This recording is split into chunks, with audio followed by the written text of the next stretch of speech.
Swayam Prabha. Digital India. Educated India.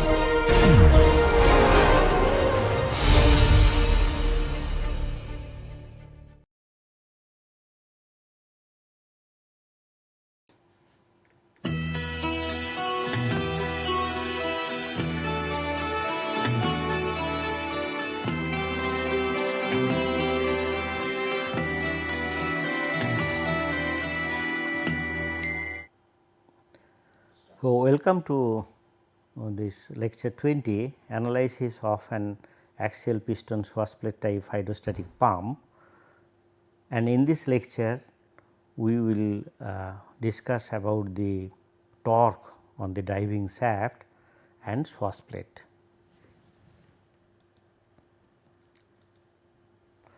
The major important features of swash plate type inline axial linear piston pump are analyzed in this section, and we consider the torque at driving shaft, that is the input torque to drive the pump, and the swash plate control torque. Now, as we are rotating the barrel and it is there is a suction and compression of oil, definitely we need to supply some torque depending on the pressure. So, this is clear, this is not difficult to understand. The driving the shaft which is driving the barrel, this is having a torque which we can estimate knowing the forces acting on the pistons and swash plate. But if we say about the swash plate control torque, normally we will think that what it is. Now, this swash plate it will be pivoted, usually the pivot point is on the axis of the shaft. That means, the pivoting axis and the shaft axis, they are perpendicular to each other, but intersecting. However, it might be also non-intersecting, we will come to that later. Now, the plate is tilted, swash plate is tilted at an angle. So, definitely on the plate, due to the forces, due to the pressure on the pistons, there will be force. So, definitely this swash plate will try to become in the vertical position. We need to apply a torque there to hold the piston in these positions. For a fixed displacement pump, the swash plate is just a plate inclined, and this is fixed to the housing. In that case, this torque is experienced by the housing. We need not bother about this torque, the control of this torque. Only thing, while we are assessing the performance, we have to consider the fluctuation of this reaction torque. However, in case of variable displacement pump, where we are varying the swash plate angle, definitely this torque coming on this varying mechanism, and there will be also the variation, I mean the fluctuation in this torque. If we rigidly hold by some mechanical means, then there will be the it will be like an fixed displacement pump. That means, we have to consider only the variation in the torque, but there will be no position variation of the swash plate. However, suppose we are controlling by an actuator, hydraulic actuator, then definitely on that on that actuator there will be vibration due to the variation of this torque. So, estimating the swash plate torque is very important to control the swash plate position of this pump, of such pump or maybe also motor.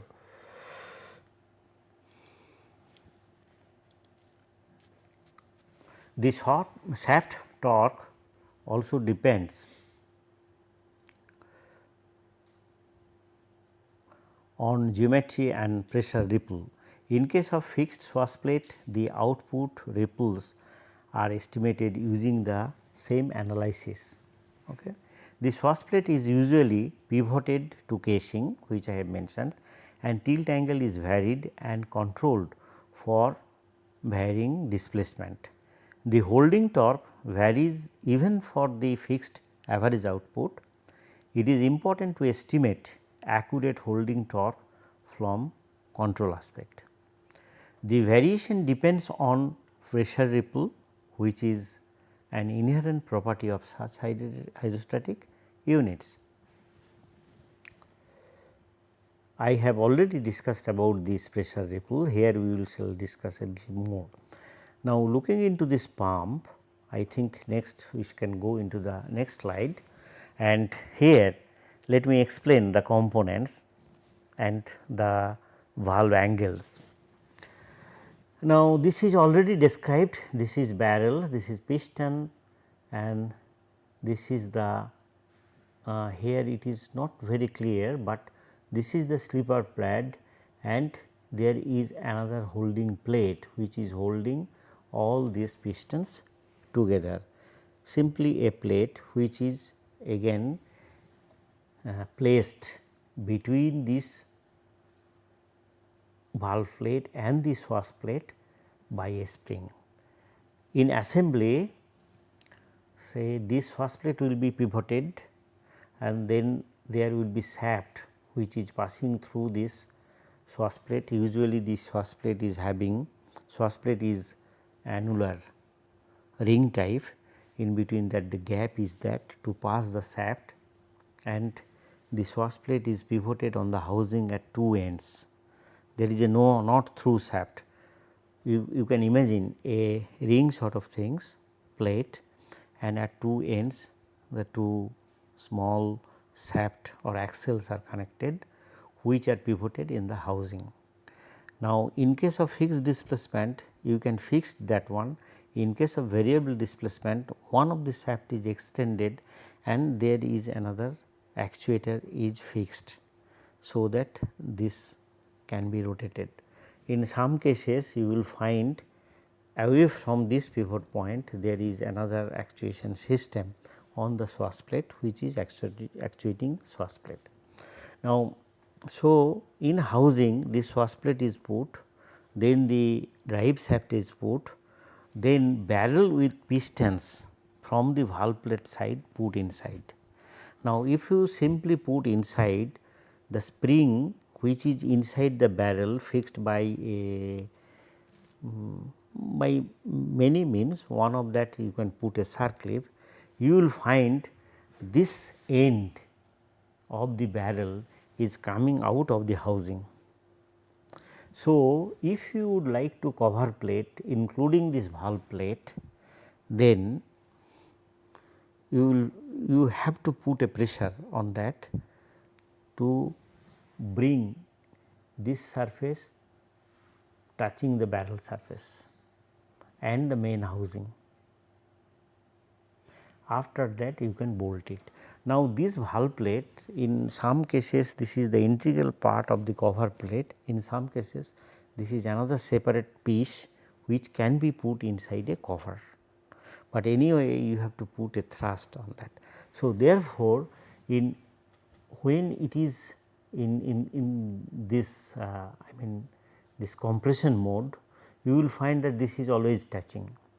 In this case also, when it is moving like this, apparently the piston is to be pulled, you will find that there is a holding plate and there is a half circular bearing sort of things which is pulling the piston out, otherwise there will be detachment.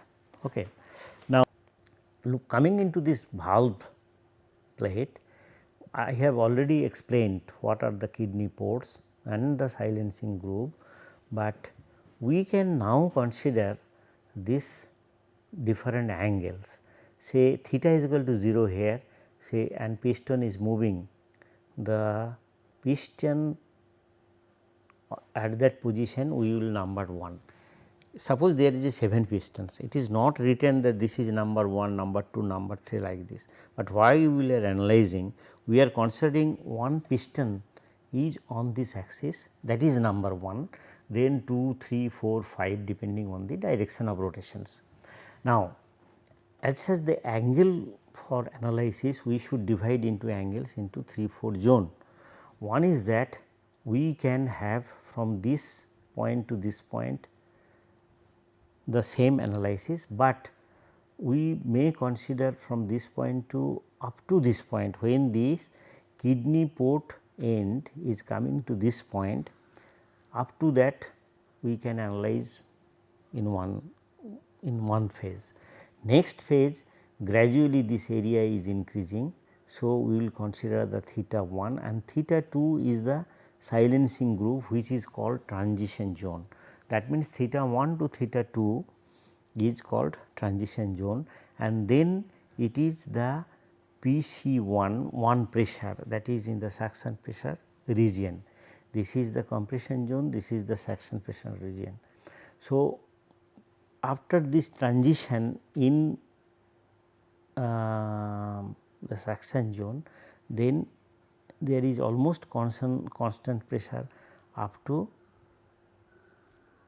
theta 3, because when the leading edge of the kidney port of the barrel reaches at this point, only then this phase ends. So, that is why we have considered the angle up to this point, and after that again another transition zone. See, that transition zone lasts up to the angle theta 4, and then again we are coming to the 0 position.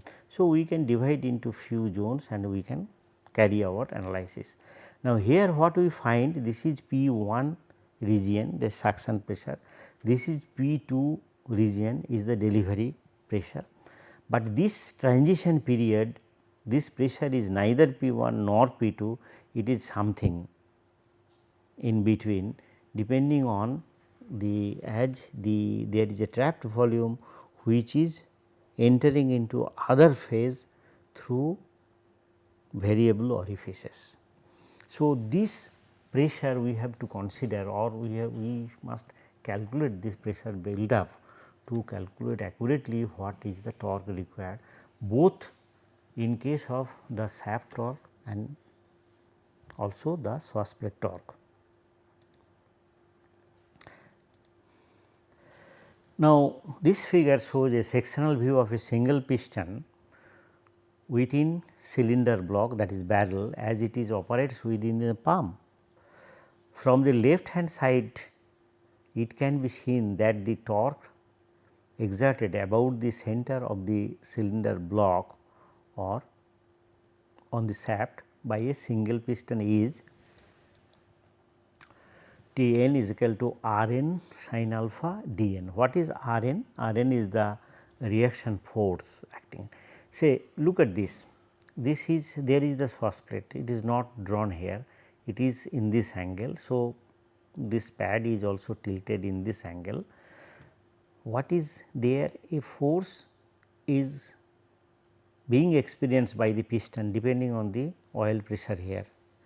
So, this is definitely giving a thrust on the swash plate, and swash plate in return giving a reaction force there. So, this reaction force and their component in the d n sin alpha, d n is the torque arm, it is not given here. So, we will consider this force. Oh, I see, this we are considering the shaft force. You see, to calculate the shaft force, what we have to consider, the force acting in these directions and that into the pitch circle radius. So, why we have considered R n sin alpha into d n, it should be d n by 2, I think. Okay, we will see that. Rn sin alpha, I think not Rn, it will be dn by 2. dn is the pitch circle.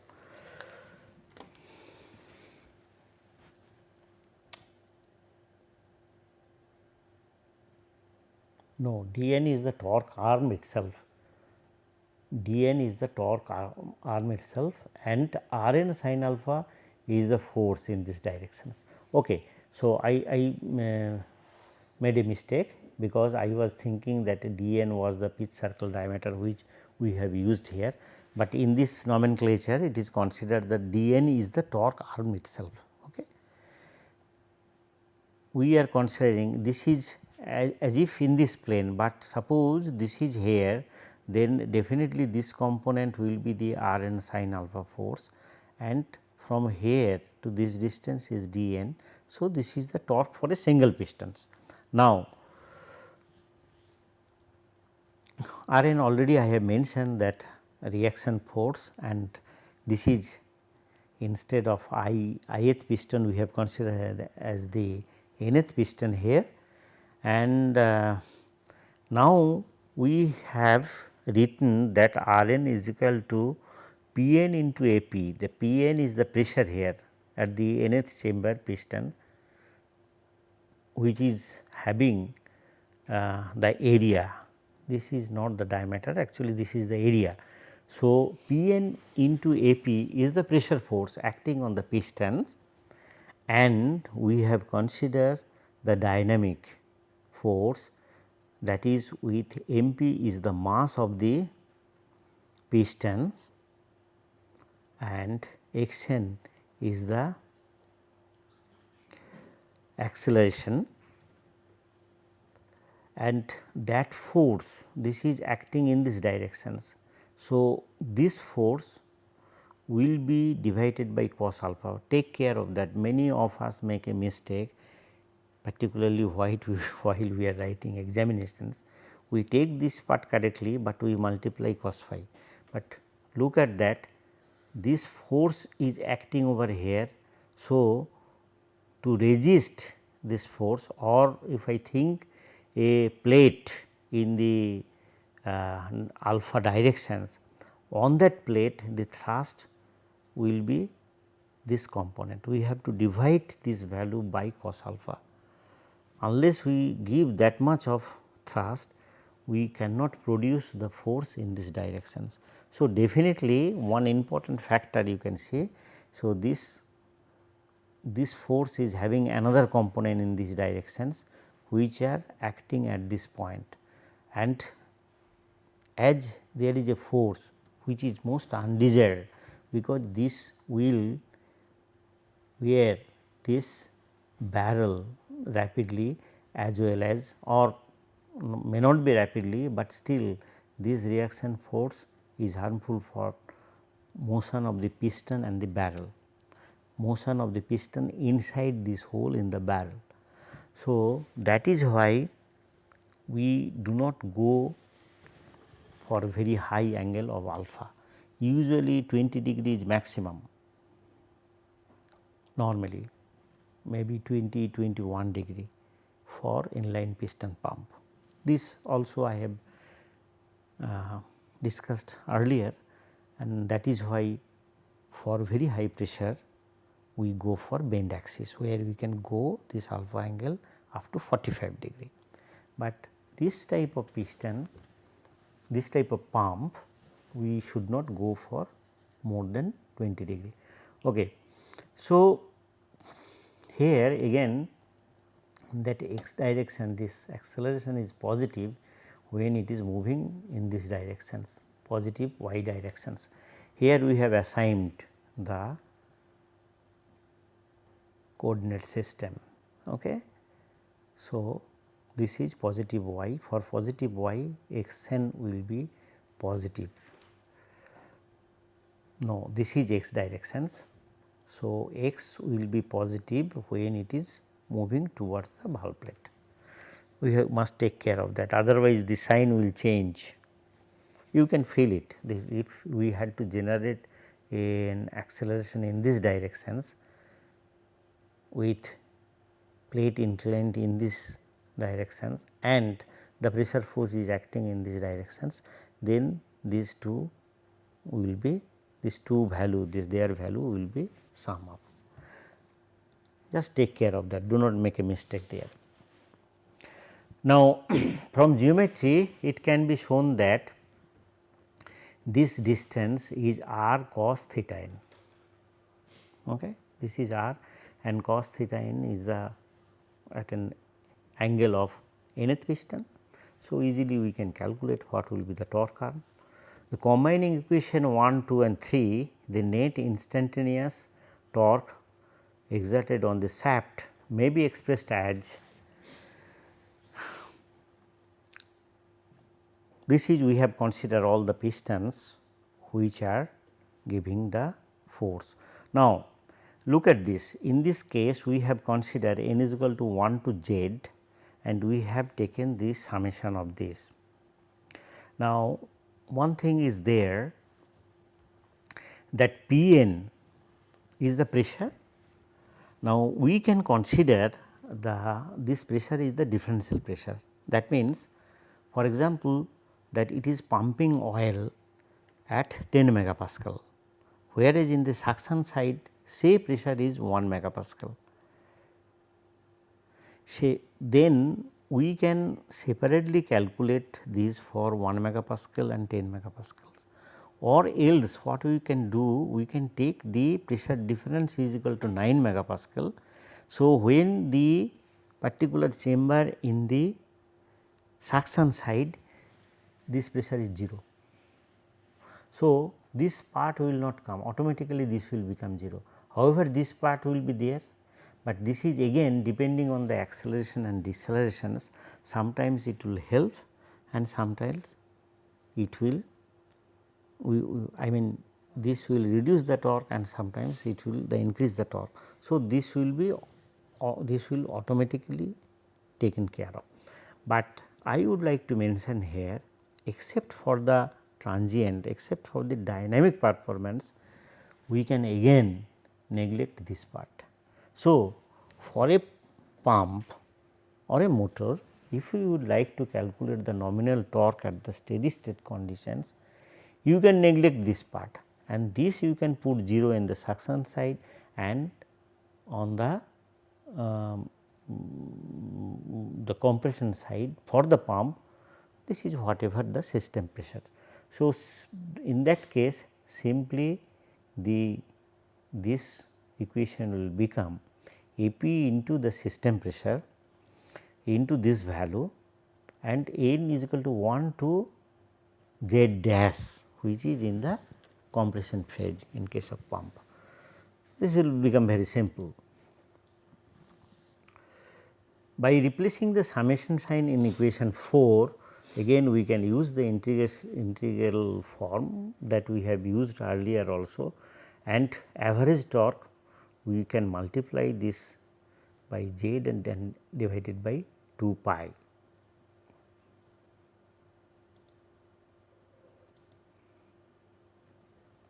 Now, referring to figure 3, the translational position of nth piston is described by the equation which we have done also earlier. We can write down this equation, x at an instant is equal to r sin theta n into tan alpha, and then so theta n is the theta for nth pistons, also E is assumed to be 0. Here look at this figure, in this figure what we have shown that as if this pivot point is not intersecting this axis.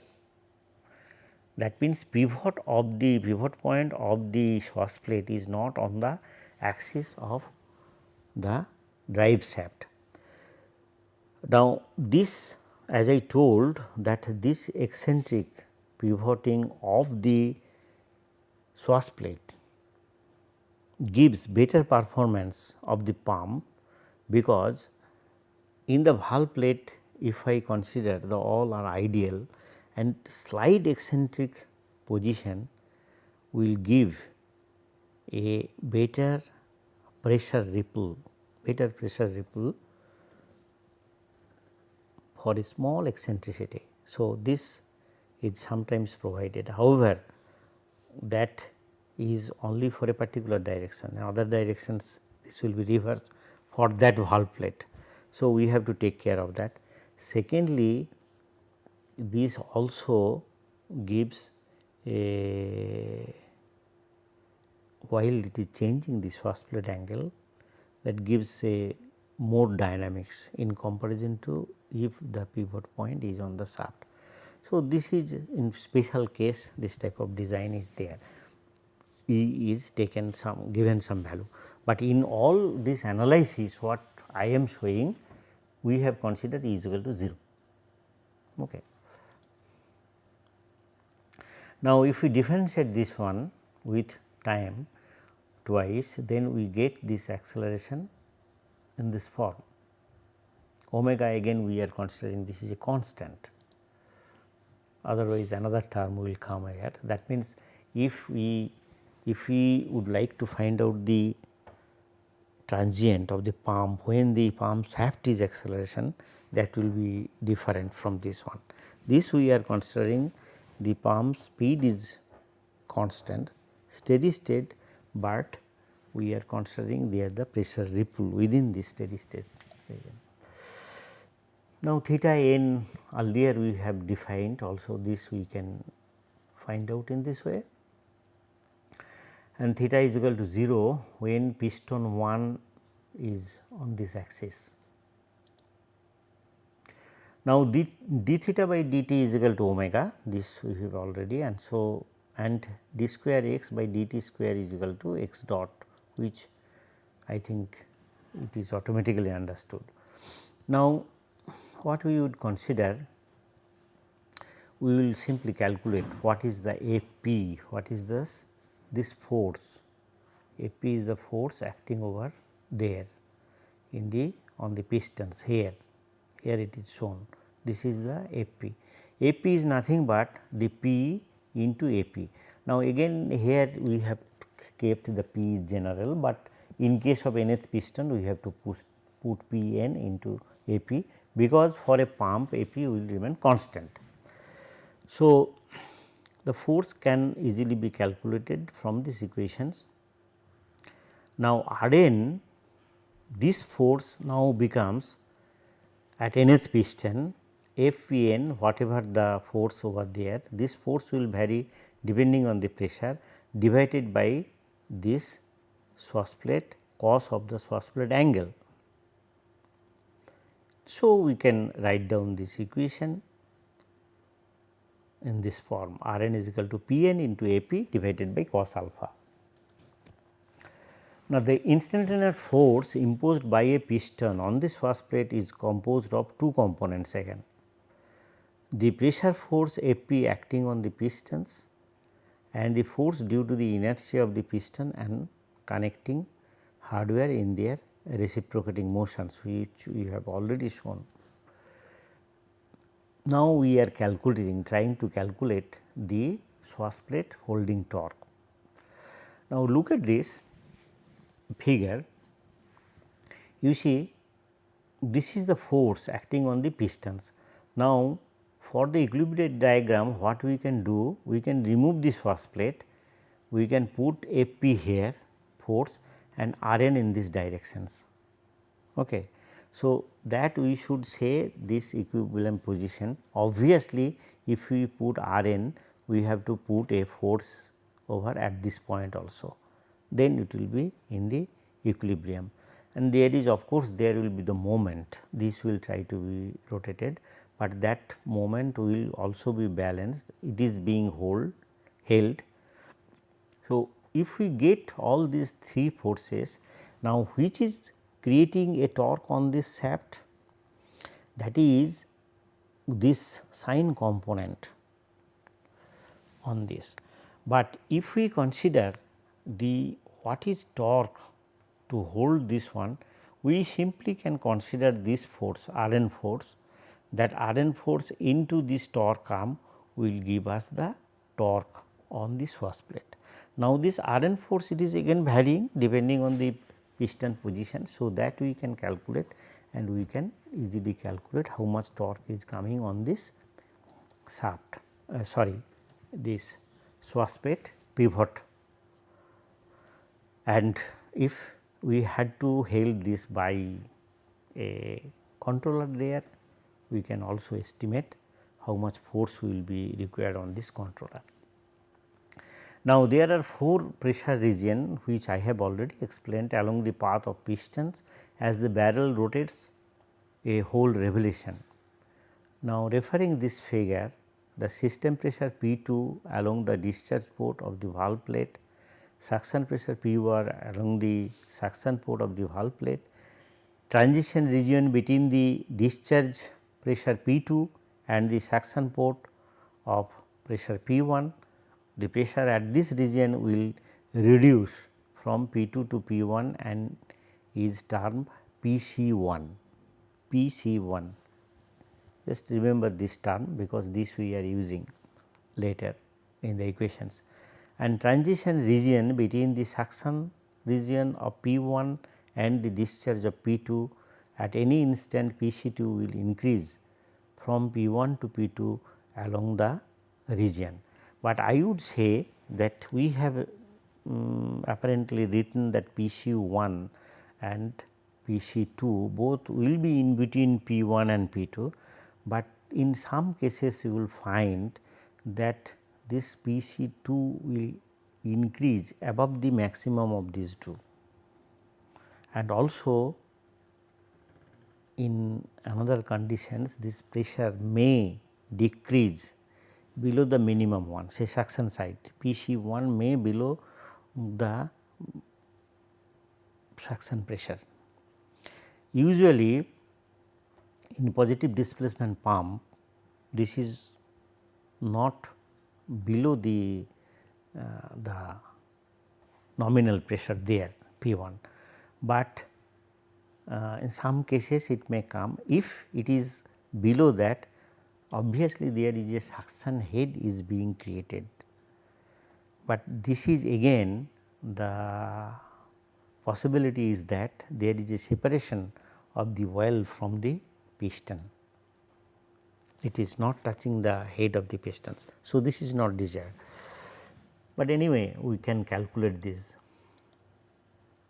The analysis of pressure in transient regions are based on the simulation considering the instantaneous rates of volume inflow Q 1 and outflow from the respective cylinders and the inlet and delivery chambers. Hence, expressions are obtained for the next instantaneous rate of gain of mass in each cylinder and in the respective chambers from the known rate of cylinder volume changes and a knowledge of isentropic oil bulk modulus and the rates of pressure change flow. Now, these already we have shown in various form, but here again I will show that how we can calculate this. We should consider the bulk modulus also. The resulting simulation differential equations are solved step by step.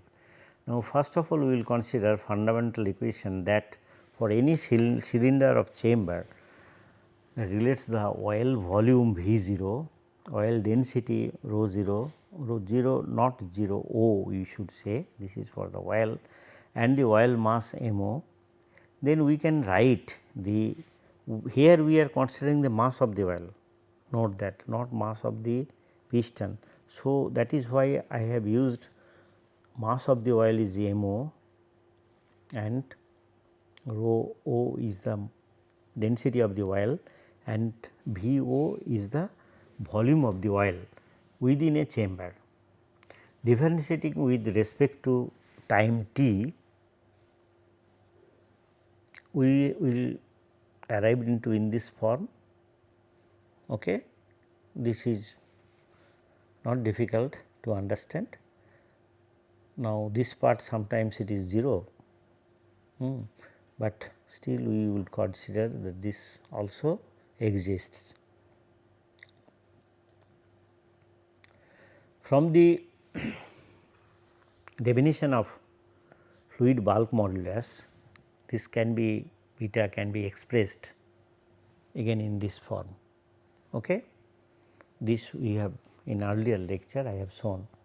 Then from the continuity of fluid flow we would write this equation. So, remember this we have considered at that instant.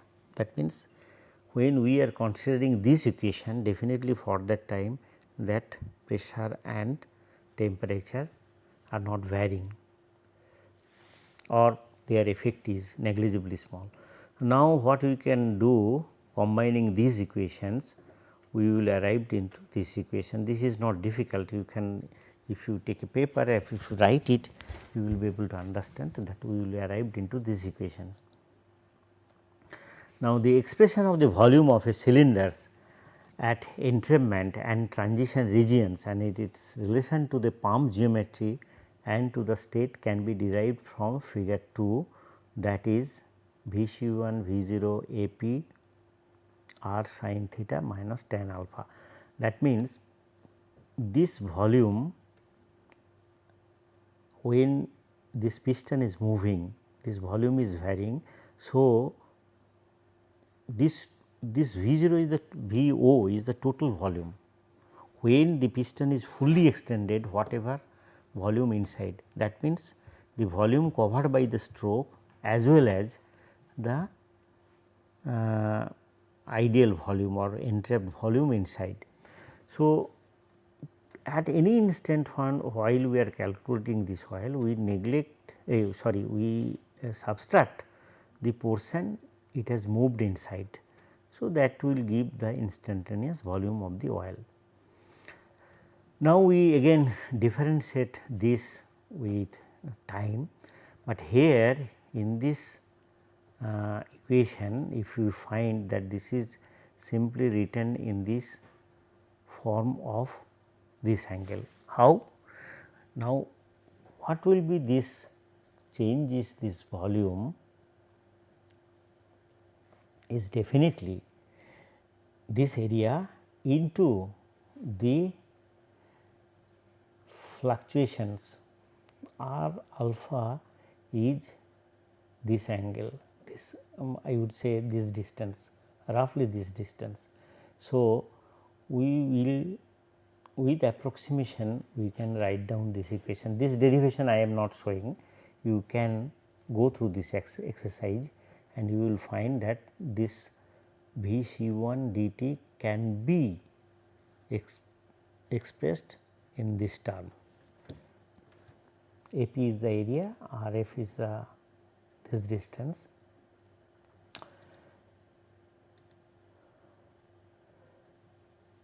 Since the volume Vc1 is the vicinity of the top dead center, remember what is top dead center and bottom dead center? Vc1 is in the top dead center. That means which one? Fully open. Yeah. No, this is top dead center means fully closed when this smallest volume. So, Vc1 is the vicinity of TDC, the change due to the reciprocating piston is assumed to be negligible and there is no fluid flow into the control volume. I would like to say this is we are doing it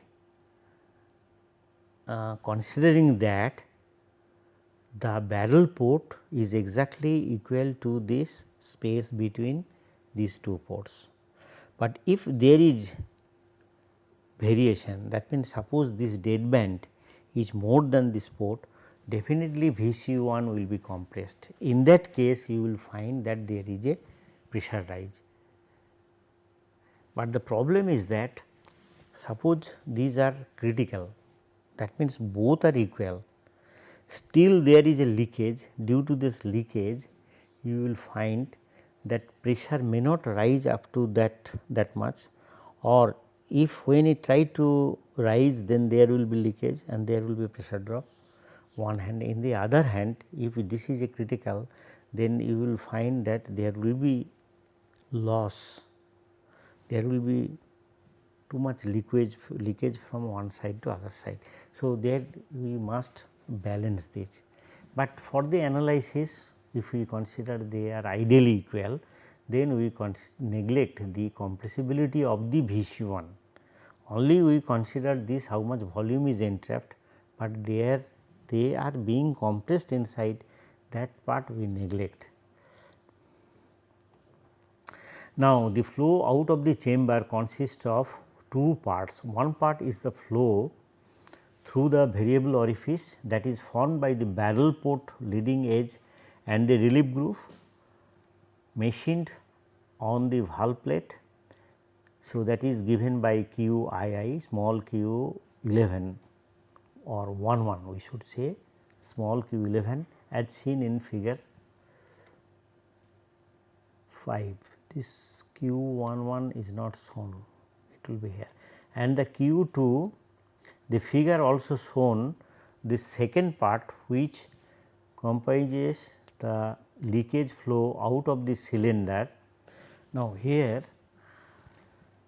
one leakage is here, another leakage is here. So, that is Q12 and this is Q11, unfortunately this is not mentioned here. So, these two leakage we must consider. Now, again to find out such leakages we have considered this orifice equations, where we must estimate the PC1 and P1 is the suction pressure and CD is coefficient, A0 is we should calculate the area very carefully for that situation. For the triangular V shape relief groove, where the V angle is 90 degree, I am showing this figure. Now, which is 90 degree?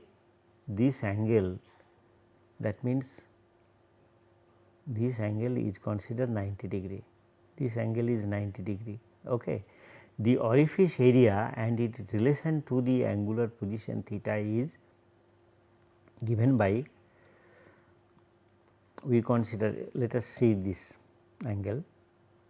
So, this angle must be theta minus theta 1. Theta 1, remember this is not for the piston one, but for the region on the valve plate we have shown. So, theta is the position of this piston, any pistons, and we subtract theta 1 from theta, but remember this theta 1 within this zone. Suppose if we consider the theta is much the higher position, then definitely it is not in this position, but in that position if I mean this, if theta minus theta 1 is lying on this zone, then definitely this will be the r theta minus theta 1, r is the radius, if you remember pitch circle radius, into sin gamma, gamma is this angle, will be this height. Okay. Now, the total area, say one part area is, because this is 90 degree. So, this must be 45 degree. So, this equal to this, that means say r theta minus theta 1 sin gamma square into half is one area, into 2 is the total area. So, this is the area A0. In that way this area is calculated. I was earlier mentioned that this is not the surface area, say this is the barrel is on this plane of this triangle. Okay. So, definitely oil from the barrel it is going out or going in through this passage. So, orifice area means we have to calculate this when it is on the silencing groove, and there only in that zone that PC1 or PC2 will arise. Okay. So, we are considering this area which is given by these equations. Now, hence substituting this into the earlier equations, we get this is our the flow through Q11. That means this flow is Q11, Q2 is this. The leakage flow out of the cylinder is a complex phenomenon. The major leakage occurs through the piston duct into the slipper pad in order to provide lubrication in the clearance space between the piston and the cylinder and between the moving surface of the barrel and valve plate. The leakage in piston is considered to be fraction of incoming flow and is termed as QL. Okay. We must now consider the total leakage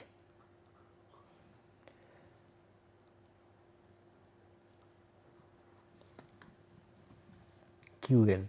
Now, here what is mentioned, say actual leakage is taking like this, say oil is coming over here through this orifice, the major leakage is occurring at this slipper pad, but this is required to lubricate between the slipper pad and the swash plate. However, there is also a leakage through this path and there might have some other, say through this region. Now, this quantity is given by QL. Now, that is a pump characteristics. If we would like to measure separately for different region, obviously we can do it, but it is very much difficult. So, this QL normally, which is a pump characteristics, either it is given by the manufacturer or we may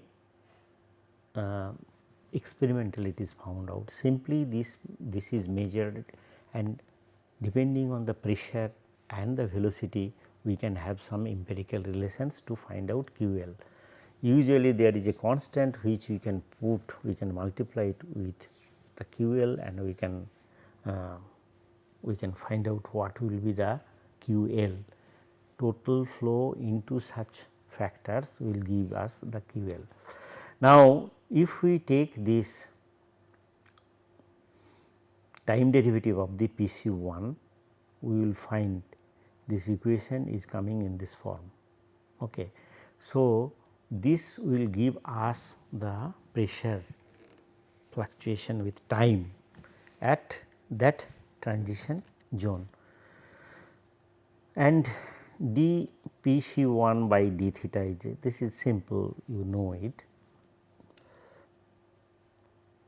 So, equation 12 and 14 can be obtained by numerical integration, the earlier equations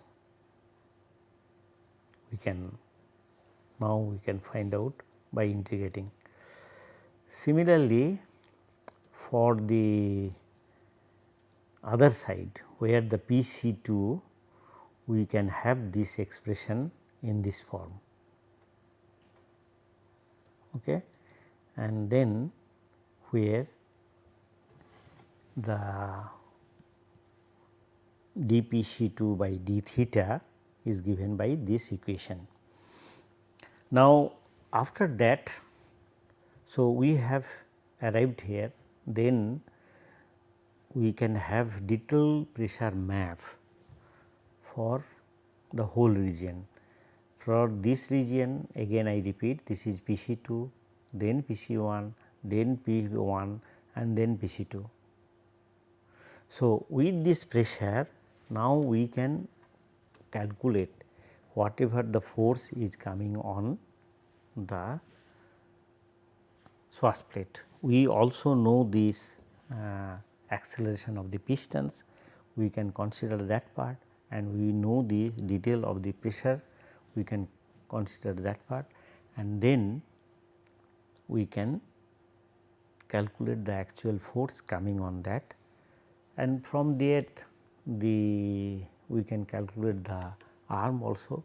So, at an instant we can calculate the torque, but I think that we can continue this in the next lecture, because this is we have to another detailed part we have to calculate, okay, this which cannot be covered in this lecture. Okay, thank you.